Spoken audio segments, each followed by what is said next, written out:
Hey everyone, Dave here, Head of Customer Success for CX Experts, continuing in a series of videos we're creating to show you how we think Zendesk should work and to showcase a couple of things that it can do that we think will, again, help contact centers around the world. So in a previous video, we showed and demoed how a chat would work in Zendesk, as well as some of the AI functions and features. And right now we're going to look at what happens when you submit a ticket via a web form on your help center. So a web form that looks like this.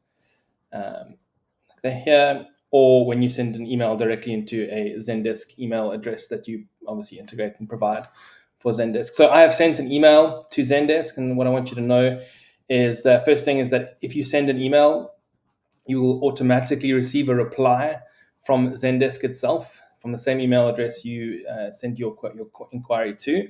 And this is completely editable. We normally suggest you add three things to this automatic reply. Number one is you actually acknowledge that the human submitted a request saying thank you for the request. Number two, you provide a unique reference number or ticket ID in the subject line or in the text itself.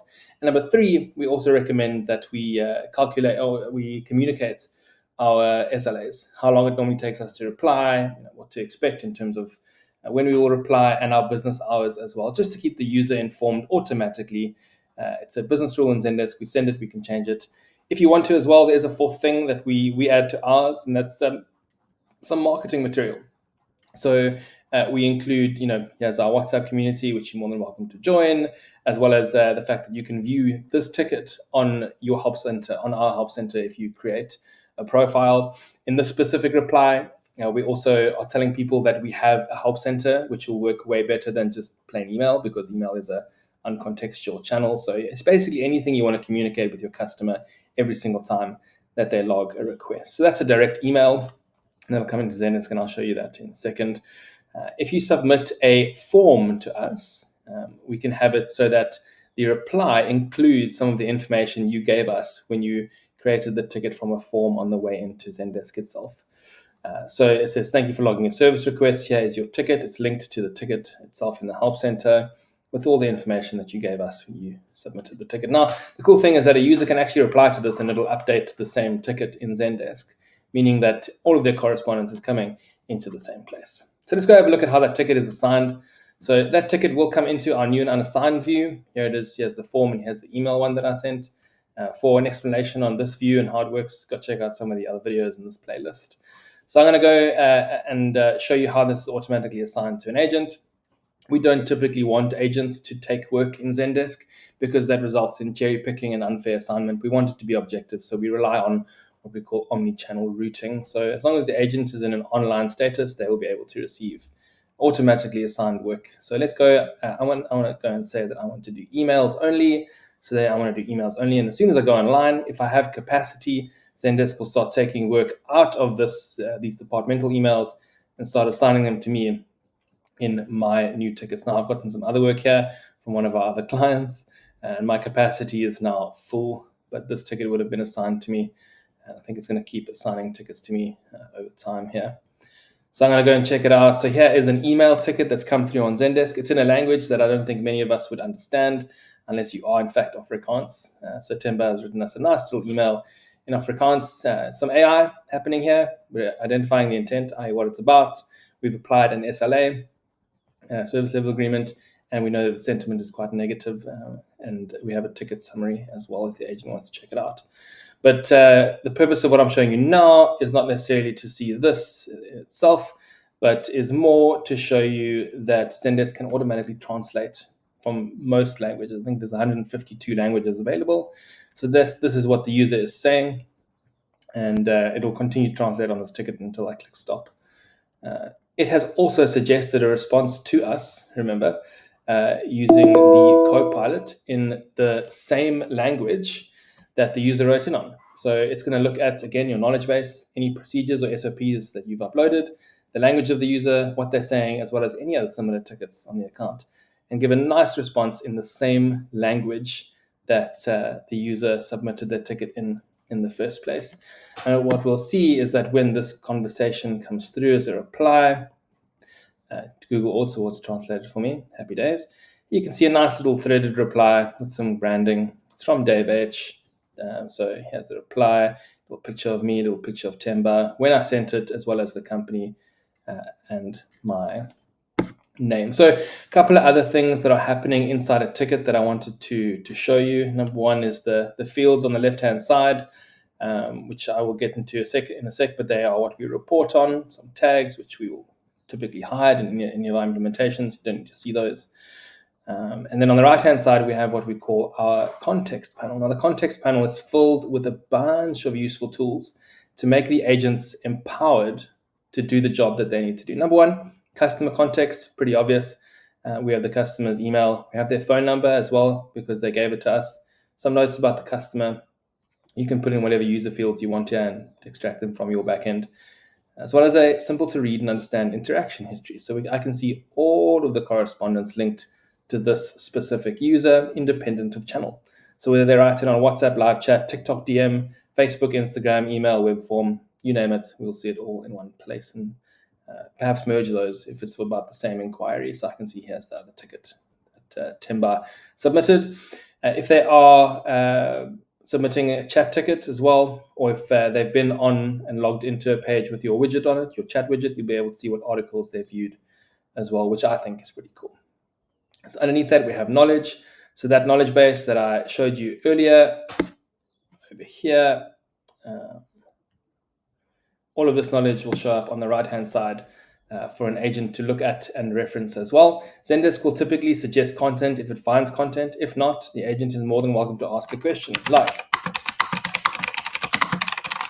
what is the returns policy? Now, normally we'd get articles with a good match, but in this case, using AI, Zendesk has given us a generative answer based on all the content it's found in all of our articles here on the right-hand side, which we can copy and paste to the customer.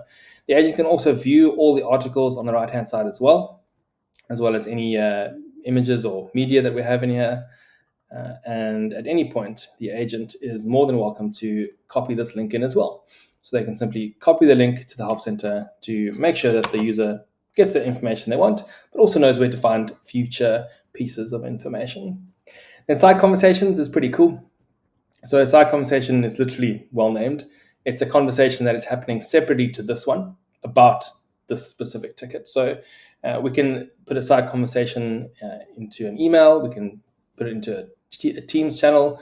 We can put it into Slack, or we can create a ticket for another department as an escalation. So in this case, I'm going to send an email to fake email address I created. Please help. See, 14369. So I paste that in there, and I can send this. And the user themselves, they do not see this. They will not see this conversation I'm having with anyone else in any other channel. This user also doesn't have to have a Zendesk license for me to escalate to them. So I've now sent a conversation, and I'm going to, as a rule of thumb, put this ticket on hold, and I'll explain the statuses in a second.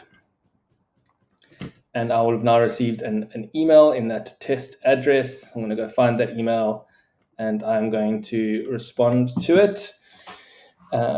So we put the ticket on hold now, and this will make more sense when I talk about the different statuses.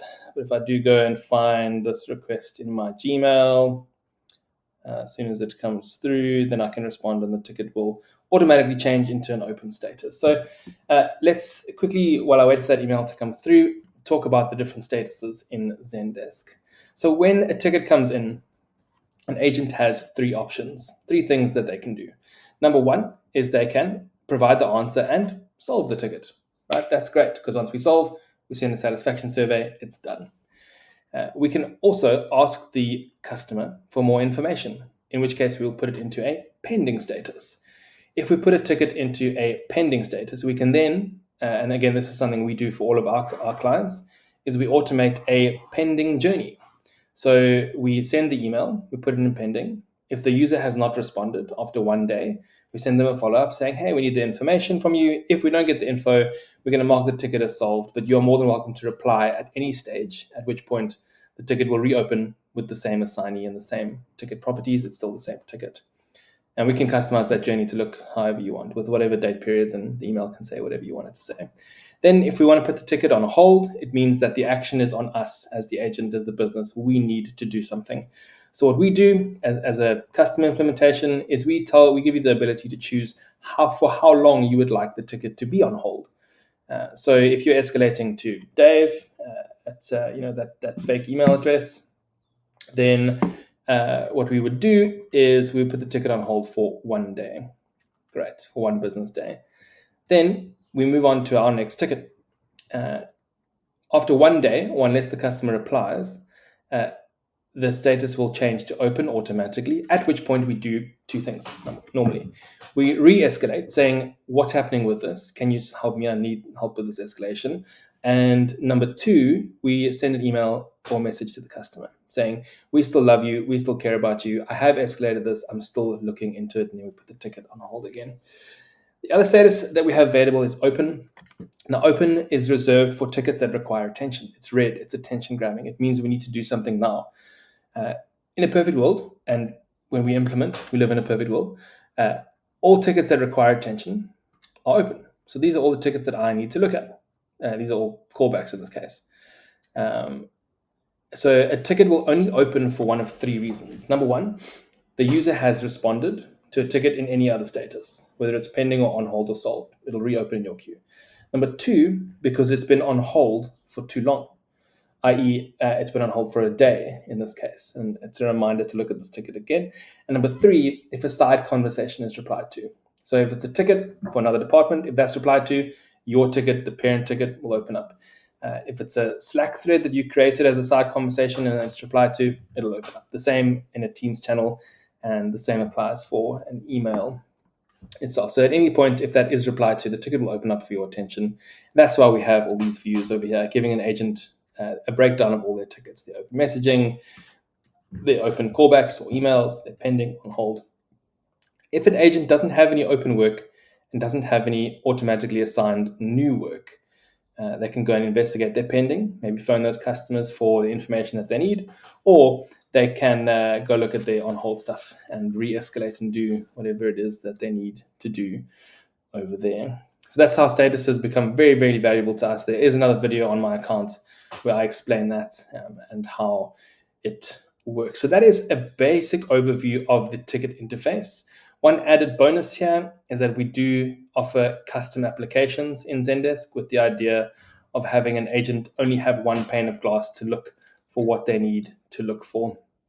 So an agent can come in here at any point, search for a number, an order number, and display information that's pulling from your backend, as long as there are open and valid API points that we can pull from. So again, that's a basic ticket interface, how we think it should work and how we set it up.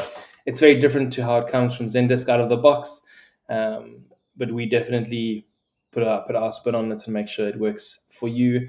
We will customize our forms to look in whatever way you want them to look like. So, if it's a bed return, for example, the form looks completely different on the left. And again, these are all fields that we use to report on and pull into other locations as placeholders, whether it's calling an API or sending an automated email or escalating automatically, all very possible within Zendesk the way we implement it. Thanks for watching. Stay tuned for more videos.